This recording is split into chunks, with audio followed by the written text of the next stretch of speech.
As with all these illustrations, I want to quickly review the equipment I'm using to do this particular illustration, starting with a 2H Staedtler pencil to do the pencil version on a Strathmore Bristol pad. This is a smooth surface, 100-pound weight, 11 by 17 inch paper. The pencil portion doesn't get shown typically on my videos or on Twitch streams because it really doesn't show up on camera very well. However, once that portion's done, I will then grab a Speedball lettering pen along with a brush and Speedball super black ink in order to do the bulk of the inking. Details like the face, typically done with Faber-Castell Pitt pens, and then I'll do a final polishing with a second Speedball lettering pen, this time using white ink, using the Dr. P.H. Martin Bombay white ink here. That image will then be scanned at 1200 dpi, and then the resolution dropped down to 600 to be painted in Photoshop. I'm using a screen tablet that is plugged into my computer. This is a Huion Kamvas Pro 16 2.5K resolution. It is a non-touch tablet. You use this with a stylus instead. None of this is sponsored in any way. All this equipment is my own. So this particular piece is a fake Marvel team-up cover. This is being done as the first in a series of Christmas presents, actually, for some friends of mine. We all have played in this one particular role-playing game called Champions for several years. Champions is, well, if you're familiar with the concept of role-playing games, basically Dungeons and Dragons, Champions is like that, only you're playing superheroes instead of fantasy characters. We've had a long-running Champions game, so I had asked the other players what their favorite characters were that they had played, because most of them played more than one character over the years, and I decided I wanted to do not just a comic book cover featuring those characters, but comic book covers featuring other heroes from pre-existing franchises. So each one of these covers will actually be a team-up book. In this particular case, it is Marvel Team Up. Marvel Team Up was a long-standing Marvel comic that featured Spider-Man teamed up with other Marvel heroes. Or at least a Spider-Man-like character. One of my favorite issues of Marvel Team Up was Spider-Man and Reed Richards, only it turned out that the Spider-Man in that issue was an imposter. That's a whole separate story. So in this particular cover, it is featuring the character of Twonky. Now, anybody familiar with the 1970s science fiction TV show Buck Rogers in the 25th Century might actually pick up on the fact that Twonky is an iteration of the character of Tweaky from that particular TV show. Only in this case, he is a steampunk era robot, sometimes superhero. The composition of this particular piece is actually leaning into the fact, the sometime superhero notion of the character, that he would actually be somewhat reticent to get involved in superheroics and would periodically have to be encouraged to assist his teammates to actually do something.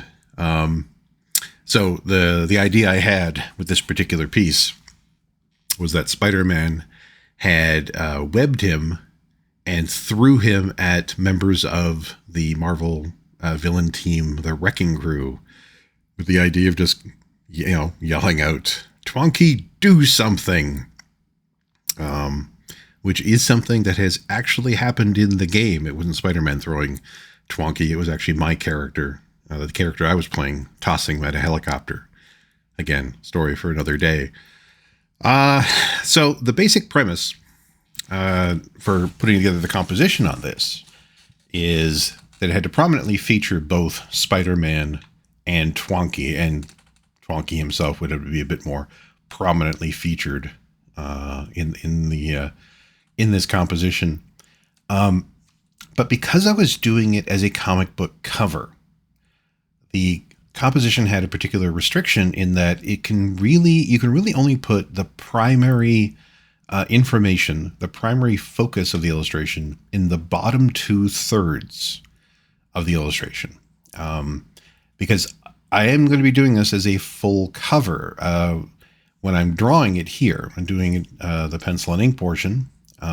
You aren't seeing the trade dress. You're not seeing the titles or anything else on it. But when I go to do the digital coloring portion, I actually will also add in that trade dress. So nothing vital to the story can be hidden behind the lettering. So I have to make sure to concentrate everything into the bottom 2/3, preferably the middle third of the page. Typically with comic book covers, the upper third is where you have all the title information, publisher information, issue number, how much it costs, things like that. Sometimes an ad for, a contest to win a bike.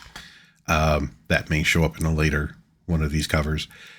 And then in the bottom third would be things like, not a QRL code, the old barcodes. That's what they were. That would sometimes be in the bottom left-hand corner in comic books that were sold in regular stores like 7-Elevens and such.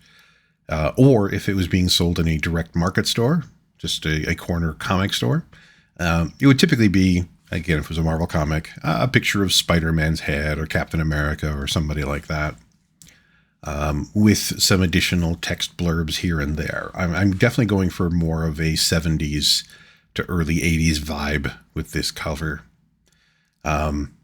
The design of Twonky himself, you can see on the tablet on the screen in the upper left-hand corner. Is an earlier painting I had done of him a few years ago. This little robot, about 3.5 or 4 feet tall, all in. It's supposed to be more of a brass. I have him painted somewhere between a gold and a brass coloration. Steampunk design. It was actually built in the 1800s. Dressed in with a pith helmet and with a British part of a British military uniform. So I'm keeping that overall design when working on the character on the cover here, adding a bit more animation into the face than he might necessarily have in the actual game, just so you get a sense of emotion. He's not an emotionless robot. So that's the basic design for the character. And as usual, inking with a speedball pen. I didn't film as I said in the intro, I did not film the penciling portion of this because I do all the penciling work with a 2H pencil and you really can't see it. If you look really closely at the artwork, you could just barely make out the pencil lines on there. But yeah, they show up much more strongly in real life than they do on camera like this. So the primary inking is all being done with a speedball pen. And I'm doing it in a fairly restricted style. This won't be nearly as gritty or as intense as some of the other ink work I've done that I've shown in these YouTube videos, and that you can find on my Instagram page, my Threads page, my brand new Blue Sky account, all under Ian the Comic Artist. Now this will be in a much simpler, a little bit simpler style, more reminiscent of the era. And I won't be doing any lighting effects. I won't be doing any effects on top of the line art, aside from applying trade dress and other text blurbs over top. Right now I'm inking the character of the Wrecker, the leader of the wrecking crew. He will be hidden by the trade dress. that part's fine. Something has to go behind there. I do want this piece, like with all the other ones, the inked piece itself must stand alone as an illustration all by itself. The color version is a separate version. It's almost a separate piece of artwork. So even though I'm using this restricted style, I still want it to be a finished piece of art all the way from the top of the page to the bottom.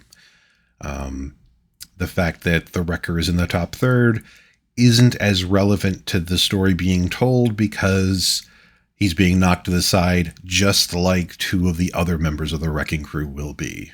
So he is part of the story, but the main story is not focused just on him. So, and this is something you would see a lot in comic book covers, especially of the era.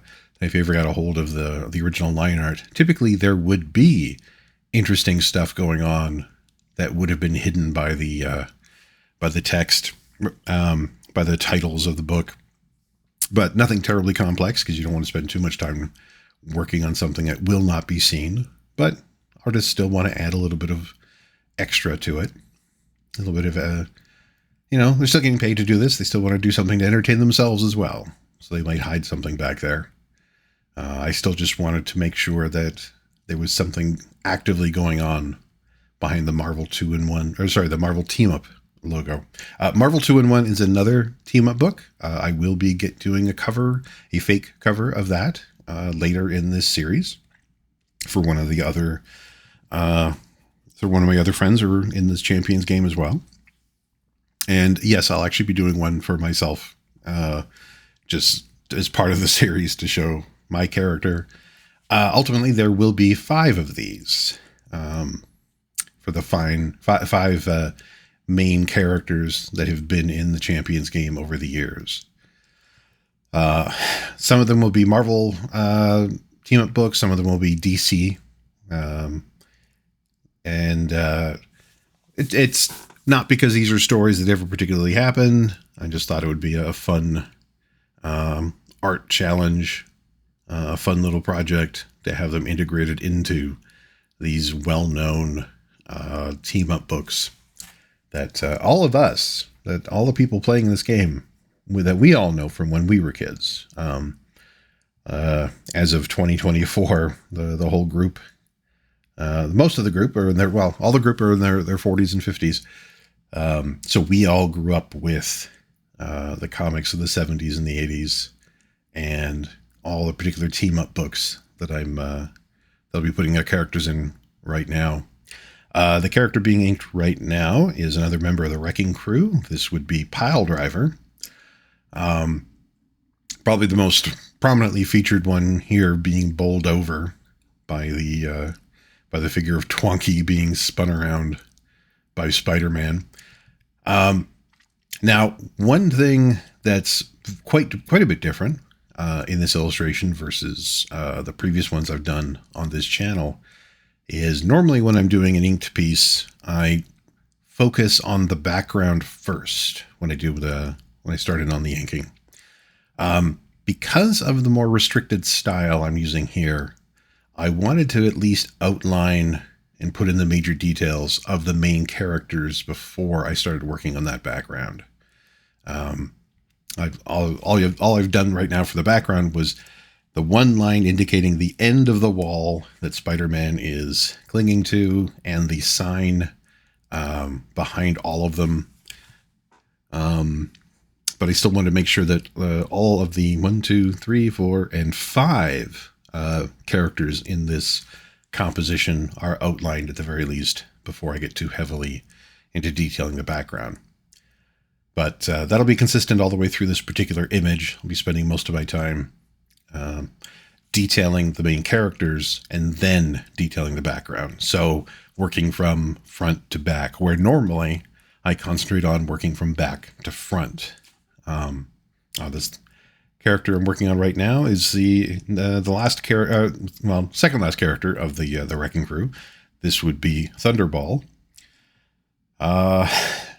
And then there will be one more character still to be inked in. I like the idea of this of this piece taking place. Clearly, it's taking place in New York City, the primary base of operations for Spider-Man, and Twonky fits into this setting really well. Actually, the game we were playing of Champions was set in a place called Twin River Cities, which is really just a larger version of Winnipeg. But the whole crew would end up moving to other cities and other locations periodically. I don't know that we ever actually had any adventures in New York City.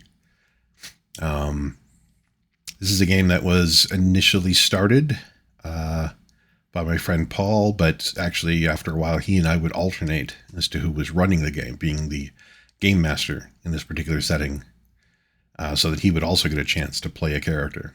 Oh, and that last character that I was outlining at the very bottom there, that is Bulldozer, the last of the 4 members of the Wrecking Crew. Incredibly simple line art defining a rough space where he is. My idea was to throw him almost completely in shadow. It just seemed to work best for the composition. And it gives me more space to put a text blurb. Dialogue and text blurbs really aren't done in comics anymore. Certainly not in mainstream comics. But that was a very prominent thing in this era. And because of that, you had to make sure that in the composition, you would leave not necessarily negative space, but space that if it got covered by something, the basic story being presented wouldn't be hurt too much. So knowing that I was going to be putting this text blurb in the bottom right-hand corner, I made sure to create an image that would basically just be blacked out. It wouldn't suffer from being covered by something else. And you can see when I switched over to the brush there, yeah, almost completely blacked out. Now switching over to using the pit pens, the Faber-Castell pit pens, starting to put in some tighter detail on Spider-Man, outlining the big eyes and adding in this particular side light. This is an effect I've seen on Spider-Man. I'm sure it existed before Todd McFarlane was working on the character, but it was something that I most prominently associate with his run on Amazing Spider-Man and on the just titled Spider-Man book that he both wrote and penciled, where he would draw these large white side lights on the character, cutting through all that webbing in the character design. So I decided I would incorporate some of that as well. Create a nice sense of depth to the piece because it indicates a source of light coming from off panel to the right. From the left of the image. Most of the lighting in here is fairly ambient, but it would be roughly from the point of view of, from the location of the viewer or slightly above and to the right of the panel. But I also wanted to make sure that everything was slightly backlit as well to give it a sense of mass. So drawing in that strong white side light on Spidey gives that extra effect, and added in the webbing pattern on his reds. And now I'm putting in the deep shadows on his blues. Now there has been discussion in the past. Some artists looked at the design of Spider-Man, the original decade or two of the run, and assumed it was just that Spidey's costume is red and blue, with a lot of shadowing in the blue. A lot of them, however, are very insistent that actually Spider-Man's costume is red and black. The blue is just put in to represent highlights on black, given the limitations of comic book coloring and printing technologies back in the 60s. That's not an unreasonable thought. And there certainly have been a few interpretations of Spider-Man where it was much more obvious that the second tone, the second color on his costume is black, where he will be frequently drawn with completely flat black sections. I like the interpretation, however, that it is red and blue, but a very, very, very dark blue. And the best way to get that across in a very limited coloring style, which we'll be getting to when I get to the color stage of this, is to have heavy, heavy blacks in the inks and then just put a simple blue or two different tones of blue into the white areas left over. Then adding a little bit of extra line art on the exterior of Spidey to give him more of a sense of line weight, showing the direction of light falling on him. And I've already started to indicate where the light from off panel is affecting him and the surface of the building he's clinging to. You can see I've already added in a bit of a shadow under the fingers of his right hand, stretching out onto that sign. Although that'll get picked up a lot more later when I start working on the rest of that sign. Working on the character of Thunderball right now. The green portions of his costume, I'm putting in a fairly heavy blacks, very similar to what I do with the blues on Spider-Man. That can go a long way to also help differentiate various colors when you're going to be using a very restricted color palette. I'll start talking about that right now, actually. Because I'm doing this in the style of a 70s or 80s comic book cover, the color, both the color palette and the painting style is going to be done in that same restricted style. Meaning I'm not actually going to be using a paintbrush. I'm not going to be using an airbrush. I'm not going to be using a gradient tool. Any of the normal tricks I use or tools that I use for coloring will not be available to me here at all. I'll be limited to only the colors that could have been applied in the 70s and 80s and done entirely in what's called cut film. I'll talk more about what cut film means, though, when we actually get to it. So now putting in the details on the Wrecker. Again, a lot of this really won't be seen in the final piece. However, the person who was playing Twonky is actually getting a copy of not only a printed copy of the final color line art, he's actually going to be getting the original inked work as well. So again, I want to make sure, like with all of these, that the inked piece is a standalone illustration, so it isn't just dependent on being a fully color version. I want to make sure that there's something interesting all the way through it, or something relevant to the point of the illustration all the way through the entire surface, the entire composition of the piece. Most of this character is also green and going for very, very dark greens. Best way to get that across is by putting in huge areas of black. More so than with Thunderball. So even if I use the identical green color values on both of them, the Wrecker's costume will come across as being darker because of the heavier use of black ink. Again, very common procedure for books of this type, and still being done today to a certain extent. Starting to add in a bit more of the texture onto Twonky's metal parts. Because it's a steampunk character, the metal will have a lot of texture to it. Been beat up over the space of, well, he would have been in operation for well over a century at this point, but even brand new, he wouldn't have been particularly shiny. Adding in a lot more of this detail all the way through even the face. This is very different than how I would do a different metallic character, somebody like Iron Man. For somebody like that, I would want to make it a lot more shiny, a lot more contrast in the metal, a lot more reflections. There really aren't many reflections. There's not a lot of line art in the way reflections on Twonky. There is a cyborg character later in this series that I'll be doing. That will be a lot more traditionally metallic, borderline chrome, and heavily reflective. Much more so than Twonky here.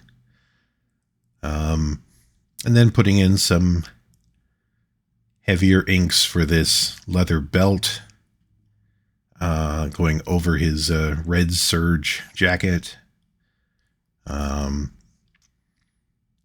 Yeah, pretty much using inks here to give a sense of mass to the character. So a lot of the techniques are the same as what I use in my other inking, in my other inked pieces. I just won't be going into quite as much detail with this as I do with some of those. But I also won't be relying on the same kind of coloring or special effects for the final piece in this as I do in those particular pieces. So continuing on with the sort of banged up metal texture on Twonky's left arm. Twonky has one finger, one thumb on each hand, not a whole heck of a lot of movement. When we're actually playing the game, he's never referred to as Twonky. He's always referred to as Pinchy, which actually refers to one of his main powers. But yeah, I wanted to make sure to not think of with him with that particular name when I came to putting together this cover, because I wanted the actual titles when I put in the Marvel Team Up titles to reflect his true name of Twonky. And now we're getting into the more detailed inks on the character of Piledriver. Again, using his colors are red and white, and so for the red sections, I'll be using heavier inks. I'll be using making the shadows a bit heavier than I will on the whites, partially as a way to differentiate the difference between color. Even though this is a currently black and white image, I still want the different pieces of each one of these costumes to feel a little bit different where the color would be different. It's not hugely obvious with the Wrecker. The Wrecker is actually a combination of purple and green, but both of those would be very, very dark. So they look fairly similar here. But with Piledriver, I want to keep the whites a little bit brighter than the reds. So the reds are actually going to be a little bit heavier blacks to at least, create a sense of the different pieces of his costume are supposed to be different colors. The idea is, even if you saw this only as a black and white image, if you never saw Piledriver in color, you would still have a sense that the different parts of his costume would be in different colors. And then the amount of ink being used, the shadows being used on his skin tones would also be weighted differently. They might not be as heavy on the flesh tones as they would be on the reds, but it might be a little bit heavier on the flesh tones than it would be on the whites, depending on the character. So it's one of those things to keep in mind when putting all this together. Like with all the previous images, the character work is primarily being done with these pit pens for maximum control. I'm trying to get back into experimenting with crow quill pens again. I'm actually working on a piece at the moment that I'm wanting to do entirely in crow quill pens, and it actually seems to be working. But we'll talk about that in a later video. And now adding in the much heavier blacks on the red portions of Piledriver's costume using the brush. Generally, the speed of your way to fill in these large areas of black ink. Now, I'm going to be using a bit more white ink on this piece than in some of the other ones. First off, I realized at this point that I had indeed made the webbing a little bit too wide. I wanted it to be a bit thinner, so I'm removing a bit of that. But I'll also be using it to separate the characters a little bit more. I'll be adding in a white line around Twonky, where he intersects with the character of the Wrecker and where he intersects with the character of the Pile Driver, just to further separate them a little bit. Again, I'm not going to be able to rely on any sort of special effects later on to throw any sort of glow effects or anything behind Twonky to separate him from the background. So I better make sure that the line art creates that sense of space a bit more. Speaking of creating a sense of space and depth, now I'm putting in some detail on the ground. Depending on the book and depending on the schedule and frankly on how much time the artist had to put together one of these, details like this might get skipped in older books, but I'm wanting to make sure that I'm putting in a decent amount of detail on the ground, on the building in the background, to create a nice sense of depth, and that as restricted as the art style will be on this, I still want it to have a fairly realistic feel. Kind of being influenced by the works of guys like Jim Steranko, John Byrne, Neil Adams. This isn't going to be the same style as any of them, but there are definitely aspects of like the kind of backgrounds they do that influence the way that I'm putting together this particular setting. And I want to make sure that I have, a decent amount of detail and texture to that deep background, but not so much that I'll be pulling away focus from the main characters. Like I say in all of these things, the focus of all of these illustrations is the characters that I'm working on.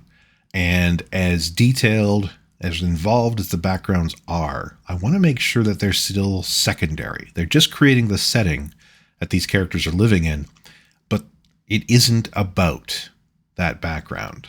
This isn't about this alley. This image is not about New York City. It's about Spider-Man and mostly Twonky dealing with the wrecking crew. Ideally, Spider-Man should actually be looking a little bit exasperated at having to deal with Twonky. But the primary thing is the relationship between those characters. And then the relationship between those characters and the wrecking crew.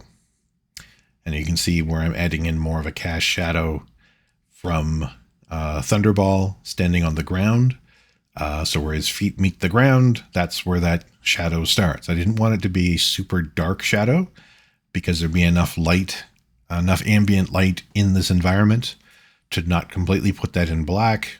So I just did it as a textured pattern, kind of like what I'm doing now with the shadow being cast by Spider-Man's hand and fingers onto that sign.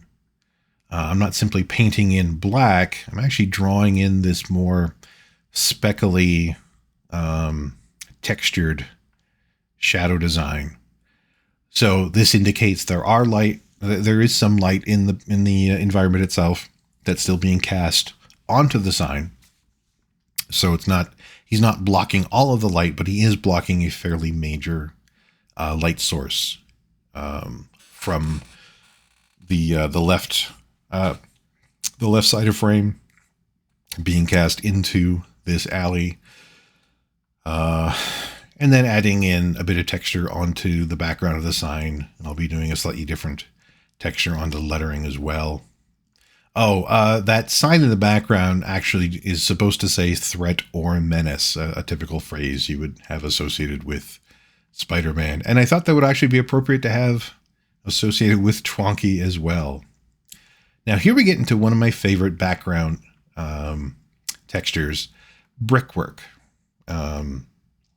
This was actually one of the first ideas I got when I was wanting to put together this composition. Was, since it's involving Spider-Man, typically he's either going to be swinging or he's going to be sticking to a wall. Well, if I'm going to have him sticking against a wall, it'll be a brick wall. And so now I'm putting in that brickwork. I love working with brickwork. It can be a bit tedious. It can take a while, but I love the sense of scale it gives. It brings a nice sense of depth to an image. Clearly skipping through this because it does take a little while to do.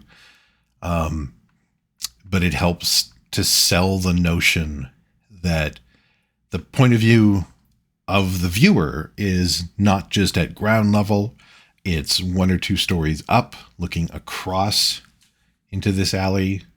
We're a little bit above both Spider-Man and Twonky, but quite a little ways above the ground, so we can see that the action of Spider-Man whipping Twonky around has been knocking all of the wrecking crew into the air like a bunch of bowling pins. And the use of the brick wall there helps to add that scale to show that not only is Piledriver being knocked over, he was probably on the ground and has been launched into the air and going head over heels from the force of the blow. The same as the wrecker directly behind them. Now adding in a bit more texture onto that sign. So now we're getting a much nicer sense of depth and scale. I'll be adding in a little bit more white ink to separate some of the various elements in this piece. But overall, I'm very pleased with how this particular composition has come together and how this inking has come together. Even with using this was a little bit faster to do than some of the other pieces I've been working on, because I was keeping the style a little bit simpler than what I normally do. But it's still, I'm finding effective. I like the composition. I like the whole setup for this particular piece, and now adding in that extra line art, the extra white line art. So the problem with having that brickwork texture behind Spider-Man's webbing is that if you squint, they both fall into each other a little bit. They have a very similar, almost white noise pattern. They can, if you squint, they kind of turn a bit gray. So if you add a white line around that, separating the two, that can work quite a bit to separate those planes. So as a standalone inked piece, adding in this extra bit of white goes a long way to, I don't want the image to just become an abstract pattern. I want it to actually be about these characters. As ridiculous as this whole setup is, they're still characters. There's still being a story. There's still a story being told about these characters, and within their reality, they are being taken seriously. Quick signature in white to show the final inked piece right here. So this is the standalone finished ink piece, which is scanned at 1200 dpi at full size, so 11 inches by 17 inches. I then reduce that down to 600 dpi for painting.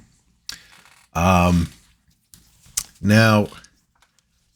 to this, I will add the trade dress, which I had already set up based on an issue of Marvel Team Up from the 1970s, from 1977, I believe, which is why I put on a 1977 information bit on the side. This is my first pass at the text blurb.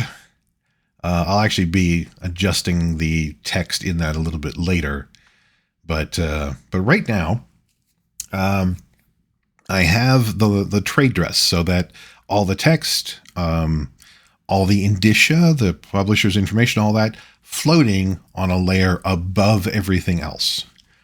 Right now, I create another layer just below it that I am filling in with white that is just being filled in underneath all that text, including this Comics Code Authority stamp to make sure that the contents of this book meet with the approval of the Comics Code.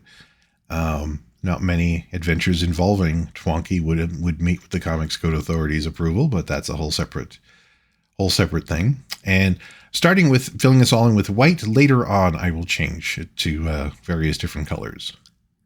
Now, when I work on the second one of these books, I actually changed my approach to this. I ended up putting the trade dress directly into the line art when it got into Photoshop, but either method works. You can already see where it is a checkerboard pattern that is actually transparent. I just have the little eyeball icons on the lower layers turned off so you can't see them. But currently using the Magic Wand tool to select the lettering, which I will then expand that selection. And when I go back to the white layer, then I can fill it in. You actually want to have the colors underneath going underneath the line art as well. They don't need to just butt up against it. You actually want them to go slightly underneath. Now that's due to the way that that all printing is done, to the various ways that different plates are being printed. That's something I might get into in a later video. A lot of things are done a bit differently now. It's definitely something that we used to worry about back when I was working at Digital Chameleon, coloring comics in the late 90s and early 2000s.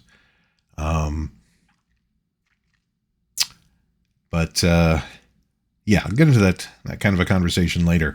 So right now, I am laying down the background colors for the comic book cover itself. Now, you see that palette on the far right hand side, where it says swatches in Photoshop. That color palette is actually part of it is based on older comic book selections of colors that would show the colors they were limited to use back in the 70s and 80s. You'll notice if you go back to look at older books, you'd see certain colors over and over again.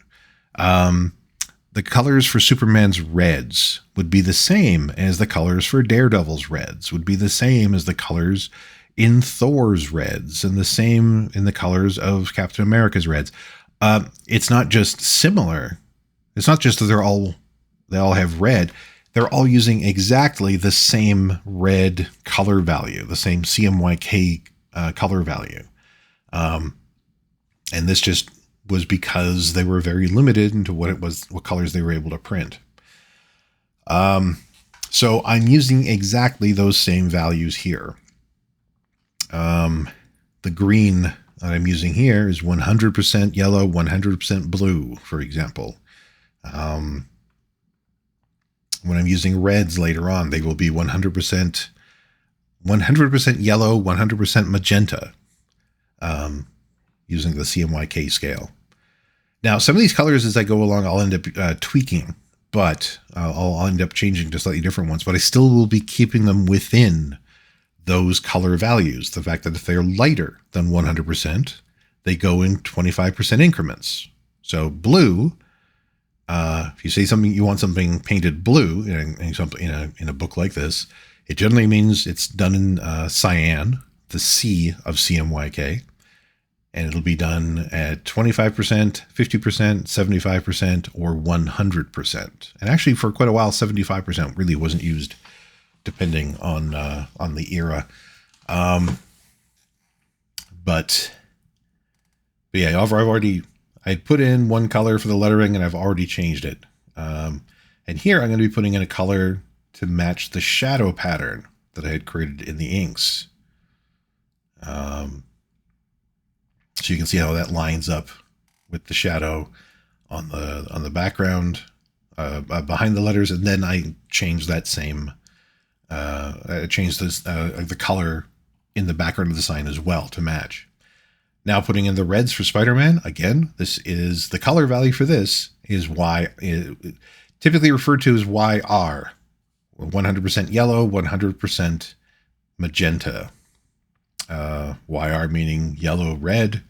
It's just old old terminology. You would refer to whenever you wanted somebody to put in a lot of cyan, you would refer to it as B for black. But anybody working on it would know that that meant cyan. If you were talking about putting in black, you actually referred to it as K. This is all just, legacy printing terminology that goes back quite a few decades. Not even sure how many colorists today know all of this. So adding in that white highlight that I was talking about earlier on Spider-Man's reds to give it this really dramatic color change. Now, so not only is it white over his webbing, it's the line art itself also dropped the webbing to intensify that white side light. Now I'm using the lasso tool, the feathering of 0, anti-aliased turned off. So these are very sharp edges. If you zoomed in really closely, you would see this weird looking, almost stair-step pattern with all these selections. However, due to the resolution being 600 dpi, 600 dots per inch, in print, you don't see that pattern. You just see these very sharp selections, which is completely appropriate here. Also, though, the selections, for the most part, are underneath line art, so you won't even see them. And the line art looks like it's black in CMYK values, however. That would indicate, from all the logic that we've been talking about, that it would be the color value 100% K. That's almost true. It's actually 100% K plus a bunch of other colors. If you're printing, I'll just talk about that quickly. If you're printing in CMYK, your home printer doesn't print in CMYK. It prints in RGB. It's a completely different technology. But commercial printers use CMYK, and if you print that way, black is actually translucent. If you print something in black and it's being printed over other colors, you'll actually see those other colors through the black. In fact, go back and take a look at a comic book from the 1970s or the 80s, and look at a character like Cyclops, who his large section, his costume is mostly blue and yellow with the red eye covering. But most of the costume is this blue, typically done with this large areas of black, like I did with the character of Bulldozer here. But you'll notice, if you look at those older books, that underneath that black, you'll actually see sections of blue and sections of yellow, and sometimes sections of red around the face, because the colors for those areas that are not under black were selected nearby to it, and then the black printed over it, and you could actually see the colors coming through. In the 90s, they started using what's called a trap color, which would add an additional color underneath the black line art to make the blacks look nice and dark. So you don't see that anymore. And actually in reprints of older books, you don't see that effect anymore. So if you buy a Marvel Masterworks book or any of those collections of reprints of old Marvel books or old DC books, they'll use the same colors, just like I'm using here, but you won't get different colors mixing underneath the blacks anymore. It'll print true. Blacks will be black, white will be white, red will be red. Everything will print properly. And And that's due to the fact that trap colors are being used. And the method I'm using for printing black here will also inject a trap color underneath it. So you'll see that I'm painting in, I'm choosing colors in CMYK. I'm actually painting in an RGB, but like the file itself is in RGB, but I'm choosing everything as though it's in CMYK. The nice advantage of that is when I choose black, it becomes a different color. It's actually this black mixed in with other colors already. So I don't have to worry about how other colors are interacting underneath all the black line art. So again, just going all the way through here and doing all my painting using that lasso tool. You've already seen, and I'll talk about it the next time we run into it, you've already seen where I've done a little bit of color modeling onto something, onto a section to give it a little bit of a painting effect, but none of that is being done with a paintbrush. It's all being done with the lasso tool. So let's see, right now putting in more YR, the base color for Twonky's Red Surge jacket. Let's see how far we get into this before we start getting into any actual modeling on this. Oh yeah, that's supposed to be a Victoria Cross that he has as a medal on his chest. And then putting in this brown for the belt going across the Red Surge. It's all being painted in Photoshop. Fairly simple painting practices. I keep meaning to get to do more with Clip Studio Paint. I do own it as well, but I've been using Photoshop professionally since 1997, so it's hard to break out of that habit. Okay, so here I selected the faceplate and then started cutting away that lighter yellow that I'd put down, and then pasted in, had filled in with a darker yellow color. So that darker yellow color is 100% yellow, 25% magenta.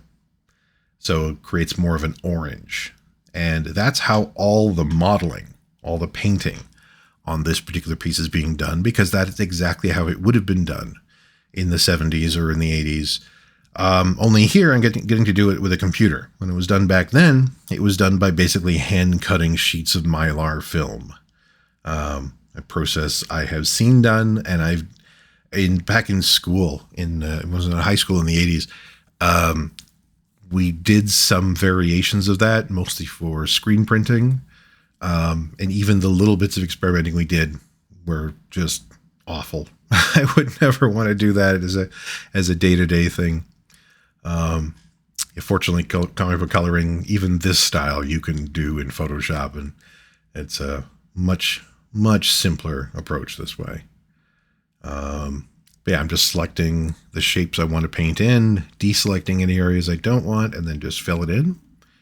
And that's the process I'll be doing. I'm doing with all the modeling. So no use of the gradient tool, no use of the airbrushing tool. Now, there are exceptions to this. Even back in the 60s, and I think even in the 50s, you can see some old issues of, say, Detective Comics and Batman in particular that have kind of an airbrush effect on some of the characters. That's a procedure that was not used a whole lot, and it certainly wasn't used a whole lot in Marvel in the 70s and 80s. But it is something that could be done, but generally it was a lot more expensive. So, given the printing technology, given the kind of money being used, they would not be doing that kind of thing with most comic books. So you can see now threw in this much darker red over the shadowed portions on Twonky's Surge jacket there. I'll do some of the same colors on Piledriver, on his reds as well. But not quite as much, because I want to differentiate the two characters. I believe I actually put in some brighter highlights on Piledriver's reds as well. Oh, but now I'm putting in some effects on that "When Goats Scream" text thing, and decided to change the black line art to white line art. Not doing a whole lot of that kind of effect through this piece, but it was pretty common to see line art change, to see text change to different colors in books in this era. So that's still appropriate for the era. Putting in a red color on the Marvel Comics Group banner. I believe they got rid of the banner by about 84, and about 1984. But I always kind of liked it, so I wanted to make sure to put it in for this particular issue. Trying to remember offhand which issue I was basing this indicia on. I believe it wasn't with Colleen. It wasn't Spider-Man teaming up with Colleen Wing. It was definitely from a more martial arts based character. Yeah, I'm forgetting at the moment what that would have been. So the red background, the red drop shadow on Spider-Man's logo, and then for Twonky's logo, pretty much matching his metal color palette. So a much darker yellow orange with his highlight color to create a nice contrast there. Now I am using the original Spider-Man face from that issue of Marvel Team Up in this corner box, as well as a picture of Twonky that I also drew. Now, this is just being done as a Christmas present. This is not for print. This is not for sale anywhere. So this is not something that's violating anybody's copyright through being sold. More of a fun art project than anything else. It was actually a lot of fun to go back and do stuff like this. When working at Digital Chameleon, we were coloring, contemporary books. We were doing mostly DC books when I was there from 1997 to 2003. But we did do some Marvel books. I did work on several issues of Iron Man. Ones that were, I believe, the colorist Oliphant was the colorist, and then he would do the color guides and then hand them off to us, and then we would translate them. We would basically repaint them in Photoshop for print. That's how coloring was done at that particular time. But we'd also do these reprint books, and where you have copies of the original line art and the original color guides, and redo them as computer files so they could be reprinted in these Marvel Masterworks books and other collections. DC did the same thing. I think the first time I worked on DC reprints were in what was called Millennium Editions. A bunch of prominent books were reprinted in the year 2000, and we would do the recoloring on that. Sometimes from original comics, not because they didn't actually have the original line art, so we had to rebuild the original line art. But here's the finished colored piece. But there's one thing left to do. As a standalone reprint, like with Millennium Editions or Marvel Masterworks, this would be considered to be done. Although I believe I'm going to be tweaking the text a bit. Oh, and they're still putting in a little bit more detail. But I wanted to go beyond that. I didn't want it to just be, all right, this is a brand new cover. I wanted it to look like I had found this issue of Marvel Team Up and scanned it and gave it to him. So I'm turning this into an actual comic book cover that has been scanned, including everything behind it. So I grabbed an issue of Alpha Flight in this case, pasting that over top of it, and having it line up with the size of the actual cover. So I'm using the transform tool to get it to match the same size. And then I will cut away most of the cover. So the effect is that it looks like edges of the cover have been torn away so you can see the first page behind it. So if you went to a comic store and you found a really old beat up copy of some comic, well, clearly you can see the splash page, the page number 1 right behind it, wherever the front page is torn. So that's the first of the effects I'm doing. But I'm actually doing 3 effects on all of these. So again, here I'm just going to be tearing away. I'm just making a quick selection to tear away the actual cover. And don't want to tear away too much of it, at least on this first one. I still want the artwork to be mostly visible. And then, yeah, we're just going to make sure everything lined up. And then you delete that line art. And what you see now is the effect that it looks like the cover is torn, showing the first page underneath it. Here's the second effect. Those old comic book covers, that paper is actually translucent. And you can quite often see if there's something on the inside of the cover through the cover. So I took an old ad for Epic Comics, reversed it, and now I'm dropping it on top of all of this.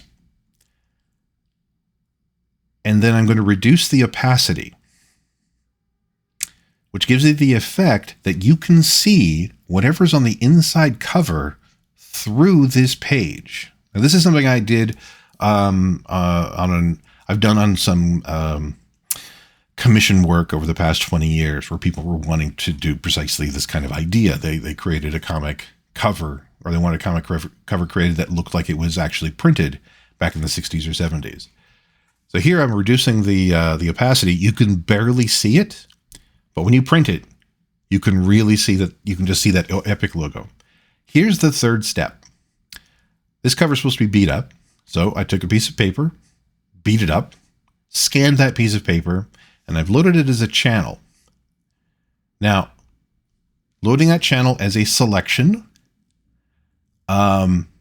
this is now affecting that line art.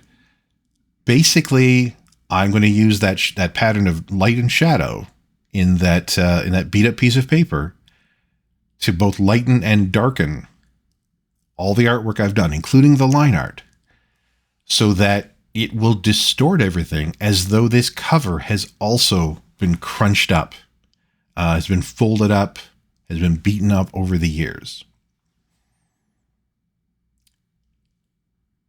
So yeah, now you can kind of see the selection in there, and now I'll start playing with the levels tool.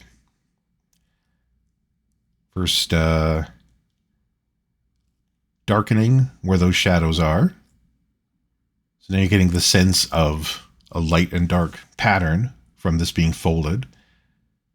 And then I'll do it again to lighten up. I inverse the selection, and then start lightening things to also work with that same pattern. And now that's the extreme. I'm not going to go quite that far, but that shows roughly what it is that I'm doing. So I'm creating this beaten up pattern. So it isn't just that I painted a version of it. Isn't just that I painted a cover from the 60s or 70s. It's that we found this comic book from the 70s and scanned it. So here's the final piece. Thank you very much for hanging out, and I hope to see you in the next one with the brave and the bold.